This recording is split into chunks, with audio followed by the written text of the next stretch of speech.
New Zealand এটা কী খেলা দেখালো! মানে টোটাল পেছনে যে গ্রুপ স্টেজের খেলা, সুপার এইটের খেলা, সেখানে একরকম পারফরমেন্স, এবং আজকে ইডেন গার্ডেনে সাউথ আফ্রিকার বিপক্ষে কীরকম পারফরমেন্স দেখালো, মাথা তো পুরো ঘুরে গেল। মানে যে লেভেলের খেলাটা আজকে দেখালো ইডেন গার্ডেনে, এবং সাউথ আফ্রিকাকে যেভাবে তাণ্ডব করে উড়িয়ে দিল। মানে 12 ওভার 5 বল 43 বল বাকি থাকতে সাউথ আফ্রিকা কিন্তু ধূলিসাৎ করে দিল নিউজিল্যান্ড। ফিন অ্যালান একা 33 বলে সেঞ্চুরি করেছে, 10টা 4 8টা 6। মানে 88 রান করেছে শুধু 4 আর 6 মেরে, 40 আর 48, 88 রান করেছে শুধু 4 আর 6 মেরে। এবং টি-20 ওয়ার্ল্ড কাপ হিস্ট্রিতে সবচেয়ে দ্রুততম সেঞ্চুরি হয়ে গেল ফিন অ্যালানের নামে নিউজিল্যান্ডের। এক কথায় তাণ্ডব চালালো, তাণ্ডব। ভাই কী খেলা, মাথা ঘুরে গেল পুরো খেলা দেখে। এবং যেখানে লাস্ট 5টা ম্যাচে 2টো হার, একটা কোনো রেজাল্ট ছিল না, পাকিস্তান এবং নিউজিল্যান্ডের বিপক্ষে 2টো ম্যাচ জয়ী, এবং সাউথ আফ্রিকা পেছনে ফেলে আসা টোটাল 7টা ম্যাচ খেলেছে, 7টা ম্যাচের মধ্যে 7টাতেই জয়ী। সেখানে কিন্তু এসে এমন জায়গায় হারলো, পুরো বাই বাই। ইডেন গার্ডেনে 2023 সালে সেমিফাইনাল হেরেছিল, ওয়ার্ল্ড কাপ 2023 সালে যে সেমিফাইনাল, সেখানে কিন্তু হেরেছিল ইডেন গার্ডেনে। এবং আজকে 2026 সাল, 2024 সালে হেরেছিল, সমস্ত ম্যাচ জিতে ভারতের বিপক্ষে হেরেছিল ফাইনালে। মানে 2024 সাল টি-20 ওয়ার্ল্ড কাপ হিস্ট্রিতে রানার্স আপ ছিল। এবং 23-এ সেমিফাইনালে হার, 24-এ হার। মানে সাউথ আফ্রিকার টিমটা এমন টিম, মানে ওভারঅল কিন্তু দারুণ টিম, কিন্তু তাদের মানে দখলে কোনো ট্রফি নেই। সবচেয়ে উল্লেখযোগ্য এটা হচ্ছে বিষয়, মানে ওভারঅল এবছরের পারফরমেন্স কিন্তু সেই লেভেলের পারফরমেন্স ছিল। 7টা ম্যাচেই কিন্তু জয়ী, সুপার এইট এবং গ্রুপ স্টেজের। কোনো কথা হবে না, কিন্তু তারপরেও আজকে এমন জায়গায় হারলো নিউজিল্যান্ডের কাছে, যেটা মান সম্মান খোয়ানোর মতো। 12 ওভার 5 বলে 169 রান চেস করে দিল নিউজিল্যান্ড। 43টা বল বাকি, তাতে 9 উইকেটে ম্যাচ জয়ী নিউজিল্যান্ড। উফ, স্যালিউট। নিউজিল্যান্ডকে অন্য নিউজিল্যান্ড দেখলাম আজকে, যে হারে মার দিচ্ছিল ফিন অ্যালান, টিম সাইফার থেকে আরম্ভ করে। তো যেন একটা অন্য মাত্রায় চলছিল, যেন পাড়ার মানে গলির ক্রিকেট খেলা চলছিল, যেরম যেরম মার চলছিল। যে কোনো স্ট্র্যাটেজি কিন্তু কাজ করছিল না সাউথ আফ্রিকা। মানে কোনো স্ট্র্যাটেজি কিন্তু কাজে লাগাতে পারেনি নিউজিল্যান্ডের মানে ব্যাটসম্যানদের বিপক্ষে। নিউজিল্যান্ড টসে জিতে আগে বোলিং করার সিদ্ধান্ত নেয়। 169 রান করেছিল সাউথ আফ্রিকা 8 উইকেটের বিনিময়ে 20 ওভারে। সেরকম কেউ ভালো দাঁড়াতে পারেনি মার্কো জনসন ছাড়া। মার্কো জনসন 55 রান করেছিল, মাত্র 30 বলে 2 4 5টা 6। একবার দেখে নিই যে স্কোরটা। এডেন মার্করাম 18 রান করেছিল, কুইন্টন ডিকক 10 রান, রিকেলটন দাঁড়াতে পারেনি 0, ব্রেভিস 34 রান, ডেভিড মিলার যে একজন খতরনাক ব্যাটসম্যান, সে কিন্তু দাঁড়াতে পারেনি 6 রান, এবং স্টাবস করেছে 29 রান।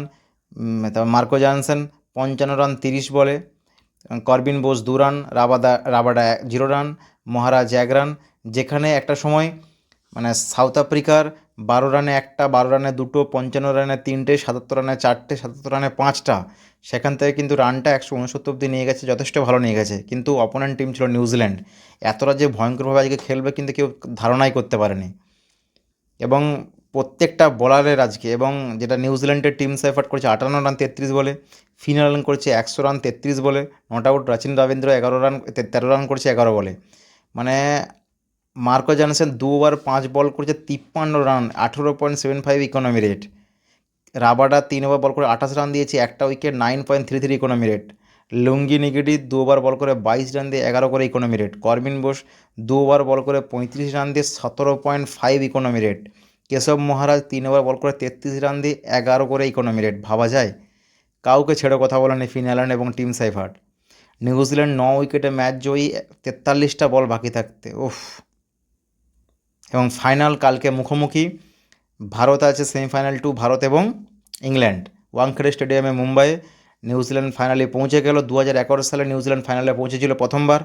যার বিপক্ষ টিম মানে ফাইনালিস্ট মানে রানার্স আপ ছিল, মানে ফাইনালে উঠেছিল অস্ট্রেলিয়া এবং নিউজিল্যান্ড, এবং ফাইনালিস্ট হয়েছিল অস্ট্রেলিয়া।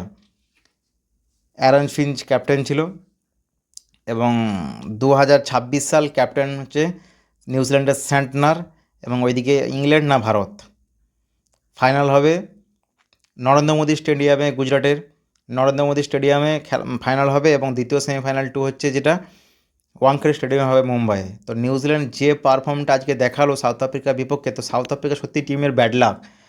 যে লেভেলের টিম সেটা সাউথ আফ্রিকা, ওভারঅল কিন্তু পুরো এ গ্রেড টিম, ফিল্ডিং থেকে। এবং আজকে ফিল্ডিং মিস কিন্তু সাউথ আফ্রিকার হয়েছে, নিউজিল্যান্ডের হয়েছে। একটা এডেন মার্কার নামে ক্যাচ থেকে আরম্ভ করে যে হারে ক্যাচ মিস হয়েছে, রাচিন রবীন্দ্র একটা ক্যাচ মিস করেছে, এবং যেমন কুইন্টন ডিকক ওই জায়গাতে যদি ক্যাচটা মানে যদি না যেত তাহলে কিন্তু উইকেট একটা পছন্দ দরকার ছিল পাওয়ার প্লেতে, সেখানে কিন্তু প্রথম 6 ওভারের মধ্যে কোনো উইকেট ফেলতে পারেনি এবং তাণ্ডব চালিয়েছে এক প্রকার, 117 রানে একটা উইকেট পড়েছিল। তো সেখানে রান যে পরিমাণ মানে যে হারে মারটা মেরেছে, তো 250 রান হলেও আজকে কিন্তু নিউজিল্যান্ড জিতে যেত, যেভাবে মানে করেছে উইকেট না ফেলানোর কারণে। তো কোনো স্ট্র্যাটেজি কিন্তু আজকে কাজে লাগেনি সাউথ আফ্রিকার। এক কথায় কিন্তু মানে এত ভালো পারফর্ম করার পরেও সাউথ আফ্রিকা কিন্তু বিদায় নিয়ে নিল টি-20 ওয়ার্ল্ড কাপ 2026 থেকে, সেমিফাইনাল থেকে।